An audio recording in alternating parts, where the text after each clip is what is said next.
दोस्तों, मैं मोहम्मद फराज मलिक। स्वीडन के अंदर एक अलग ही लेवल का पागलपन चल रहा है। ऐसा लग रहा है मानो वहां की सरकार में, वहां के अदालतों में सारे के सारे मूर्ख और पागल भरे हुए हैं, अजीबोगरीब फैसले दे रहे हैं। स्वीडन के अंदर एक बार फिर से वहां की अदालत ने, सरकार ने कुरान जलाने की इजाज़त दी, और इजाज़त भी उसी शख्स को दी जिसको ईद उल अजहा पर कुरान जलाने की इजाज़त दी गई थी, और उसने कुरान जलाया। एक बार फिर से उसने इजाज़त मांगी और उसको इजाज़त दे दी गई, जबकि कुरान जलाने के बाद कितना ज़्यादा हंगामा हुआ था। सारे मुस्लिम देश नाराज़ हो गए थे, लेकिन एक बार फिर से वहाँ की अदालत ने कुरान जलाने की इजाज़त दी। क्या हुआ इजाज़त मिलने के बाद आपको बताएंगे, लेकिन इस बार स्वीडन नहीं बचेगा।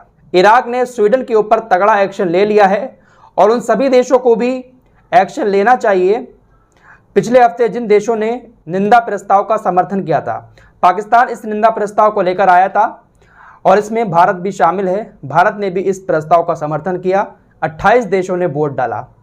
तो इन देशों को भी स्वीडन के खिलाफ सख्त एक्शन लेना चाहिए, क्योंकि स्वीडन के अंदर लगातार इस तरह की इजाज़त दी जा रही है। सलमान मोबिका नाम के एक इराकी शख्स ने, जो इस वक्त स्वीडन के अंदर रह रहा है, अपने आप को लेखक कहता है और नास्तिक बताता है, इसने स्वीडन की सरकार से इजाज़त मांगी थी ईद उल अजहा के दिन कुरान जलाने की। इसको इजाज़त दी गई और इसने कुरान जलाया। वो सारे मंजर आप लोगों ने देखे हैं। इसके बाद वहाँ पर एक मुस्लिम शख्स ने यहूदियों की तौराह को जलाने की इजाज़त मांगी। उस मुस्लिम शख्स को भी यहूदियों की किताब जलाने की इजाज़त मिल गई। किताब को जलाने का टाइम आया, लेकिन मुस्लिम शख्स ने लाइटर को निकालकर ज़मीन पर फेंक दिया और कहा कि मैं इस किताब को नहीं जलाऊंगा। मैं सिर्फ उन लोगों को दिखाना चाहता हूं जो लोग कुरान को जलाते हैं। मेरा ज़मीर इतना गिरा हुआ नहीं है कि मैं दूसरे धर्मों की किताबों का अपमान करूं। मुस्लिम शख्स ने यह कहते हुए यहूदियों की किताब को नहीं जलाया। लेकिन एक बार फिर उसी सलमान मोबिका ने इराक की एम्बेसी के बाहर कुरान और इराकी झंडे को जलाने की इजाज़त मांगी। वहाँ की सरकार ने, अदालत ने इजाज़त दे दी। जैसे ही ये खबर सामने आई, इराक के अंदर ज़बरदस्त प्रदर्शन होना शुरू हो गया। इराक के अंदर जो स्वीडन की एम्बेसी है, वहाँ पर काफ़ी सारे प्रदर्शनकारी घुस जाते हैं और तोड़ फोड़ कर देते हैं। काफ़ी सारे लोग स्वीडन एम्बेसी के अंदर घुस गए और परिसर में आग लगा दी। सलमान मोबिका को कल कुरान जलाने की इजाज़त मिली थी।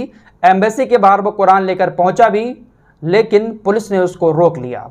हालांकि कुरान का अपमान ज़रूर हुआ, पुलिस ने उसको रोक लिया, वरना एक बार फिर से वो कुरान को जला देता। लेकिन कुरान का अपमान एक बार फिर से स्वीडन के अंदर किया गया। ये शख्स इराक का रहने वाला है और अभी भी इराक का नागरिक है। इराक की सरकार ने स्वीडन की सरकार से कहा भी था कि इसको हमारे यहाँ पर वापस भेजो, इसका केस हम बगदाद के अंदर चलाएंगे, लेकिन अभी तक ये वापस नहीं गया है। अब इराक ने कुछ सख्त फैसले लिए हैं, एक्शन लिया है स्वीडन के खिलाफ। इराक के प्रधानमंत्री मोहम्मद शिया अल सुधानी ने एक बयान जारी करते हुए कहा है कि इराक के अंदर जो भी स्वीडन के राजपूत हैं वो यहाँ से वापस चले जाएं। उनको वहाँ से भगा दिया है कि अपने देश वापस जाओ।